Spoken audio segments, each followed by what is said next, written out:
Hello and welcome to All Things Apostolic. My name is Casey Sees, And I'm Brian Williams. and today we're going to discuss Essentials for Church Planting.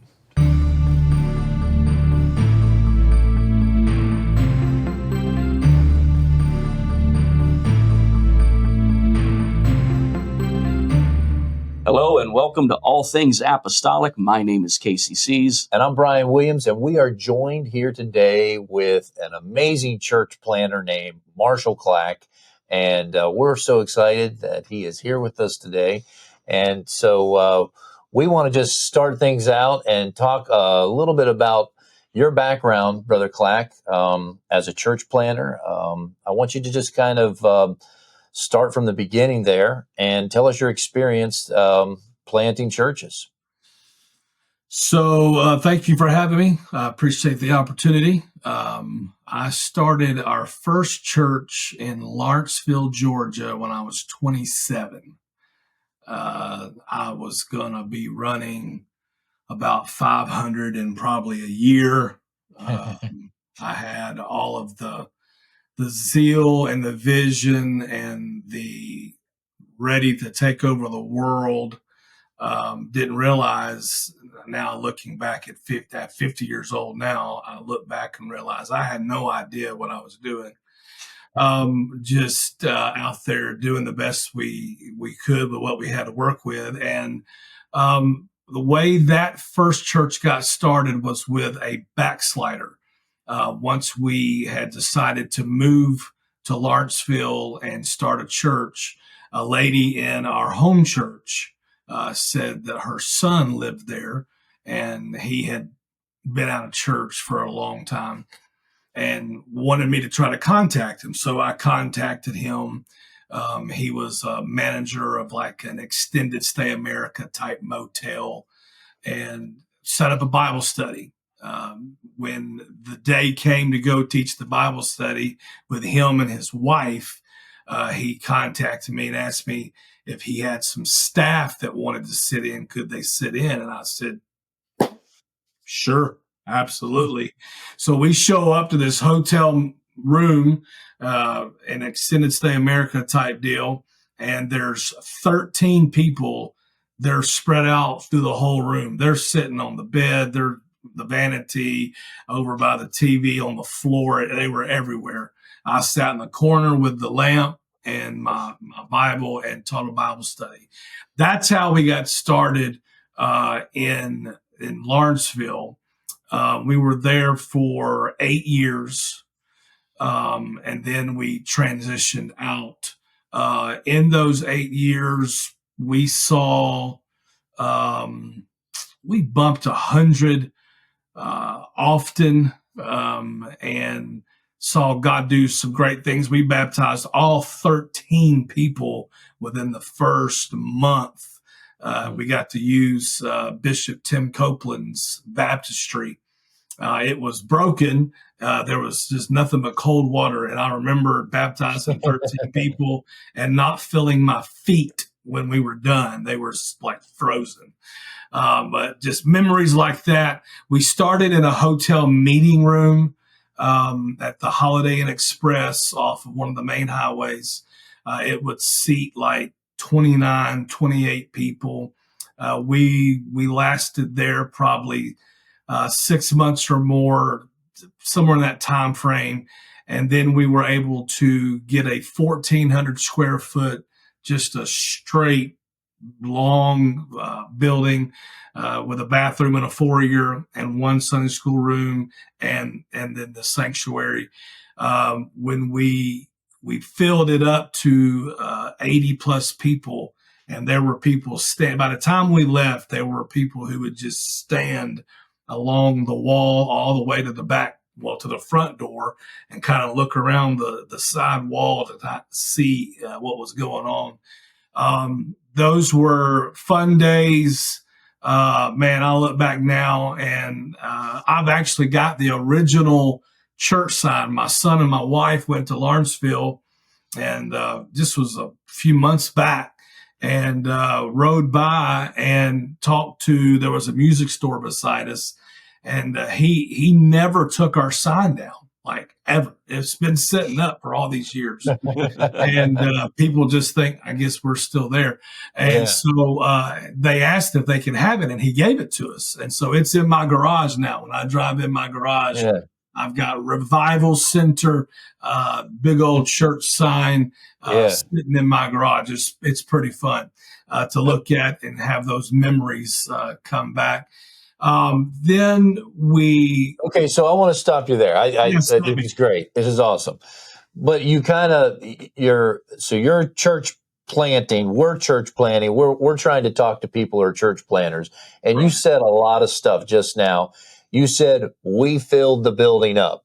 Okay. Now, that is, I know there's a lot that goes into that right there. So, church planners. Yeah, that's right. Okay. So I know it's not as simple as, we just filled the building up. So, you're a musician.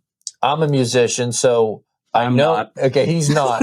But so you went into what did you do? Like when your services, you just taught Bible study. How did you do music? What did you do there in the beginning there? So, obviously my wife is also musically inclined. And so what we would do is she would play the keys. I would sing with her, and we were doing the cool screen, with you remember the overhead projectors? Yeah. I was the original, screen guy for our church. And we literally had the words printed out on that flimsy, clear stuff. And I would change the words out for the next song. And a matter of fact, in the hotel room, I would hold my then baby daughter and lead worship with one hand, hold her with the other. My wife would play, we would harmonize. I'd sing tenor, she'd sing lead. And one thing that I've always done and I've always pushed in our church, wherever we were, and I tell to every church planner that I can tell, is act bigger than you are. If you go into it thinking, well, there's only 14 people here and none of them sing, and it really doesn't matter, and you just kind of give a little bit and just get by. If you're giving just get by kind of church, that's what kind of church you're going to have. Right. If you raise the bar and do everything you do with excellence, then you're going to end up having a church that has a culture that really believes we can do this. And so our singing would be done to the best of our ability, and we would teach them the songs. We would teach Bible studies. We'd go in people's homes. We would have it at coffee shops. One mode of evangelism that I just have seen work, and I'm going to be the guy that's going to say, we never really knocked a whole lot of doors. Now, me and my wife in Lawrenceville, we did the mailbox ministry. I had like permanent indention on my thumb from thumbtacks, from going through neighborhoods and putting thumbtacks on mailboxes because it was legal to do that. We did that. Have you got any illegal soul winning methods? Man, not that I know of. I've tried my best to do it all legal, and I certainly never proselyted. We didn't take other people's pipe bomb. There it went. That's a boom sound now. We did our best to do everything legal and ethical. Okay. And, one thing there's a difference there, isn't there? There is a difference. I try to push personal evangelism, influence friends, family, coworkers, neighbors, people that you know, and that is really how we built the church. And so in the beginning, you're not door knocking, but so much, but it is personal evangelism. So a lot of times that is very much on you in the very beginning. Yes. And then I'm guessing you at some point had to create some kind of culture within your group of leaders to become that. But in the Yeah. very beginning, it's very much on you. It is. It's people that I used, living there and having worked in that area when I was much younger, in my late teens, 16, 17, 18. I worked at Walmart, and I met a lot of people at Walmart, coworkers and stuff.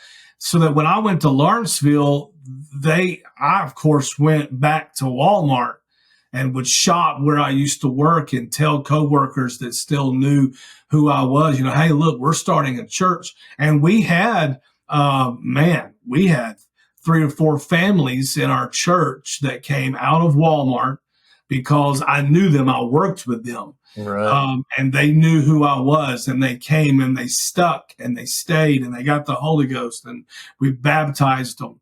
And most of them were still plugged in, towards the end there. Now, once I left, of course, I had no control over anything that happened. But a lot of it was just people that I knew that I would talk to, personal evangelism, influence, people who, and then they would do the same thing. They would bring, their cousin or their brother or their mom or their dad. Okay, so I'm trying to figure this out right now where I'm at right now. I've only been there a few months in Shingle Springs, and I've had some success in getting people to come to church for different reasons. We have different stuff that's happened. Yeah. But there is a sticking point that I'm having. Maybe you can help me with this, and that is getting people to come back again and again and again. Okay, so can you talk about what did you do to get them to come back, give you that second look, and keep coming? So I'm honest, probably to a fault sometimes. Okay. And, I'm trying to keep things real. That's just kind of how I'm wired.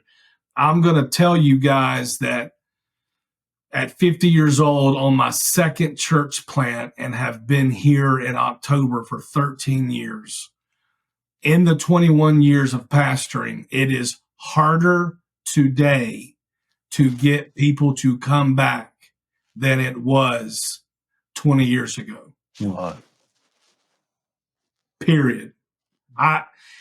Every church, every area, every city, every culture has its own unique variables. Obviously, here in the South, you would think that in the South, being that good old Bible Belt, that it wouldn't be hard to get people to come to church. I'm telling you, it doesn't matter that I'm in the Bible Belt. If we could have in this church that I'm in right now, the second church I planted, if we could keep everybody that's come through our doors, we would be a mega church. Period. But it is hard. And I guess what I'm getting around to is I don't have the answer to that question. It's the same question I have right now.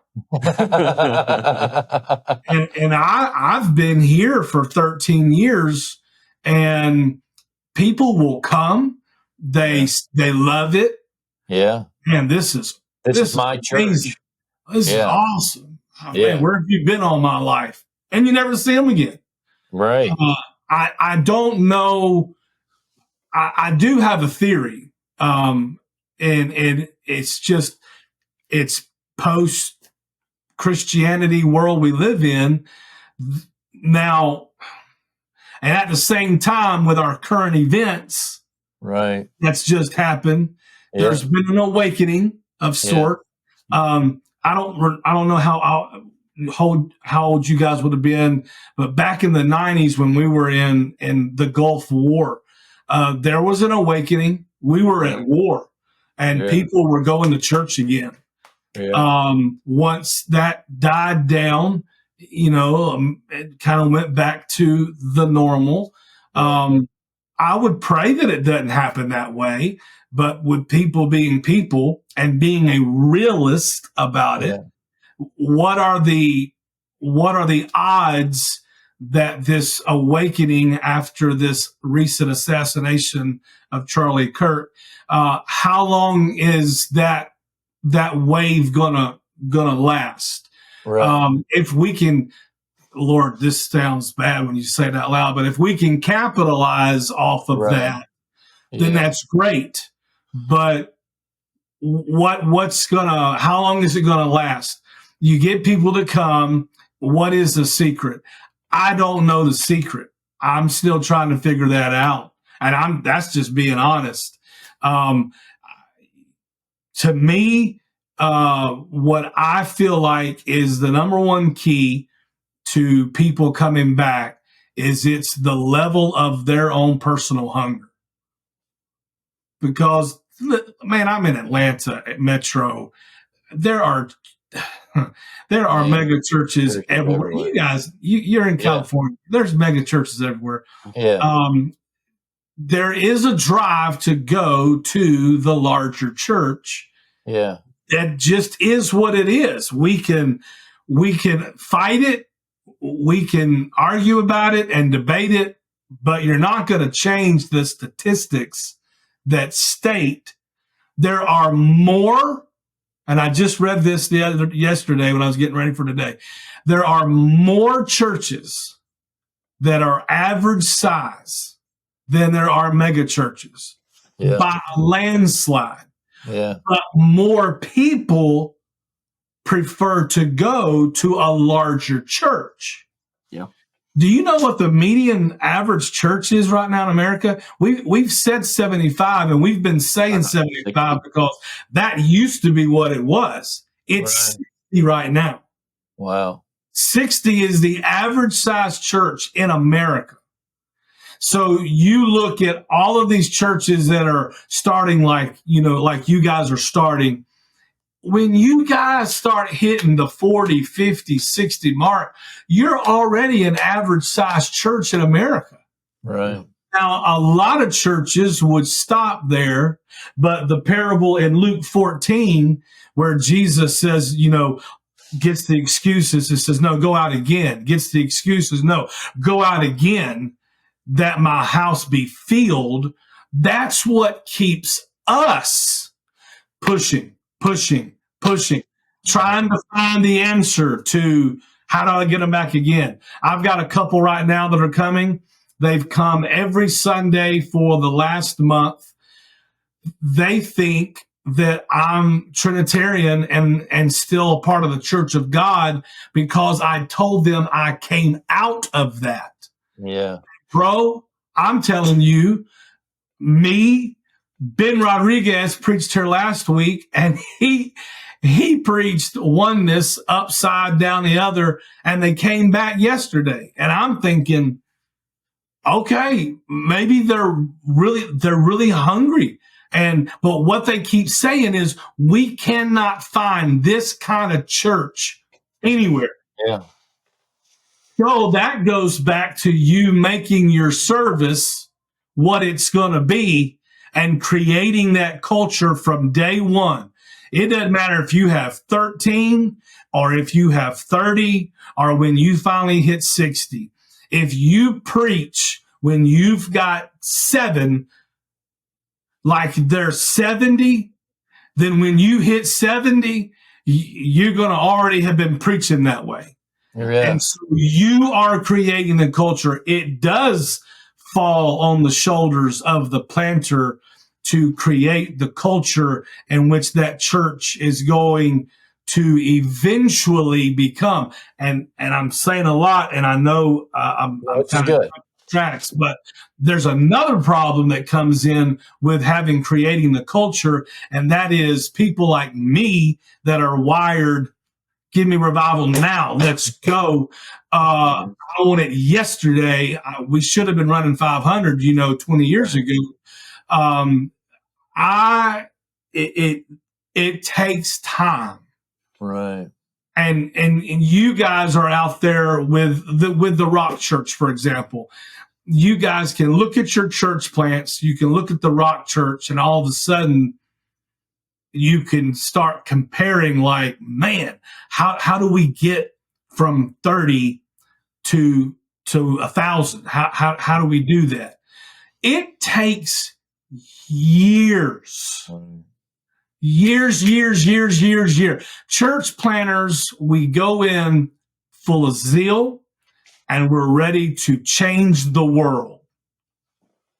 But a lot of times we're not prepared for how long it's going to take to really get to that place where you look back and say, yeah, man, we've done this. We've gone from 30 to 150 in X amount of time. Man, we're pushing 200 in an X amount of time. But it takes time, and there's a lot of guys that get discouraged because culture takes longer to build than just the vision you have of what it can become. Yeah, I'm glad you circled back and tied them together, because as you were speaking to Brian's question regarding, how do you keep people, what kept going through my mind is what you had stated about having 13 people, right? And so a lot of it rides on the mindset of the individual. And so when you've got 13, you've got to have a mindset, hey, God's given me a vision for this, and I know what it's supposed to be. Yeah. And then when you've got enough come through your doors to be the size of a mega church, but you're not a mega church, you have to stay in your mind, I know what God showed me for this, and I'm going to keep pushing until I see it come to fruition. And so it really, the mindset can't be overstated, right? I remember hearing of a guy in Pennsylvania when he had started the church in Lancaster, Elder Brother Parrish in that area. He started his services in a YMCA. And when he went in the first, I don't know what it was, month or so that he had services there, it was him and his wife. No one else was there. Yeah. And they said he'd get up there and preach like the building was full. And the one day when he's preaching, there's a janitor in the YMCA outside the gymnasium door mopping the floor. And he came inside because he heard the guy preaching as if he was preaching to an entire auditorium. Wow. And that guy ended up being part of the church. And it's the mindset of, hey, if it's me and my wife, or if it's me and 500, I am not going to change the way I preach. I'm going to preach as if it's a full room, no matter what. Right. And that's contagious. When a leader is able. Now the hard part, like you're saying, is, at least for me, I'm wired the same way as you, right? I've been there a year and a half, and we've got about 65, and I'm just beating my head off the wall, like, let's go. Yeah. But to your point, we're already the size of an average church. Right. Now I don't want to be average my whole life. I want to be above average, right? Right. But the hard part sometimes is maintaining that mindset over the years. And so it's easy to have it in the beginning. It may cycle down a little bit. It comes back. But what do you personally do to keep that mindset and that drive? How long ago did you plant the church you're at right now? 13 years. So what do you do to keep that mindset over a 13-year period? Now, I'm sure there's ups and downs where you're in the back room hitting your head off the wall, but you don't let the congregation obviously see that. But how do you maintain that sort of drive and that sort of mindset for that period of time? See, now you start talking about illegal and legal things. Now we have a problem.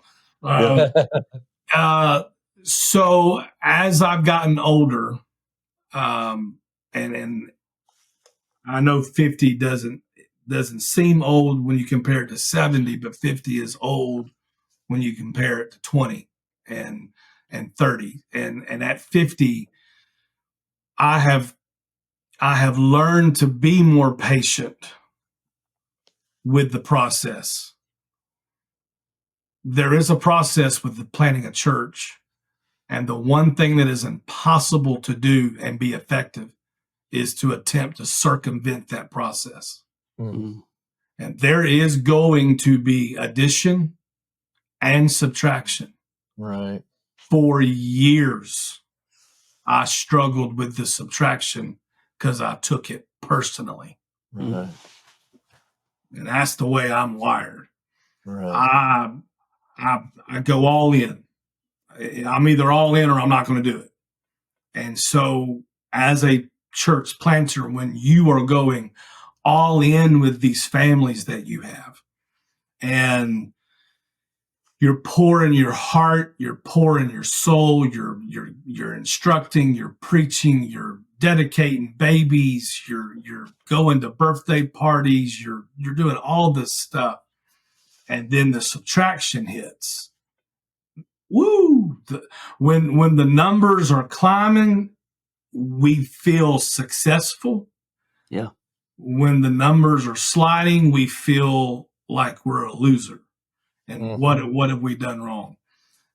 I'm trying to answer your question and not sound anti-spiritual, but there are a lot of pastors, church planners, that are beating their head against the wall every Monday. They've got their resignation letter in the computer. All they have to do is change the date. I mean, let's be real. I'm the real guy, so I'm just going to keep it real. They don't know they're going to make it another month. Part of it is the mindset that we go into church planning with the war of numbers. We go, us men, we're just wired this way. In the world, most men, when they meet, what's the first question they typically ask? Hey, man, what do you do? Yeah. Because what we do determines and defines, number one, who we are, and number two, how they're going to respond to us. Yeah. So when you go to a church planner, or any preacher, think about typically I was going to ask you this earlier. Right. How many runners? How many people are you running already? Yeah. That's humanity. Us men define ourselves based off of our numbers. Right. Now, what happens, God forbid, what happens 2-3 months from now, you lose, 10 people for whatever reason. And then it's like, man, we were there. We're supposed to be going to the addition side, but I just lost them because they got offended. They got whatever, or they moved. Their job moved them. It don't always have to be a bad story. It's just life. They grandkids were born and they moved to be with grandkids. Right. It's one of those things that the numbers game is a curse to a church planner's mindset. And we have this idea because we go to conferences where there's hundreds to thousands of people and we feel good.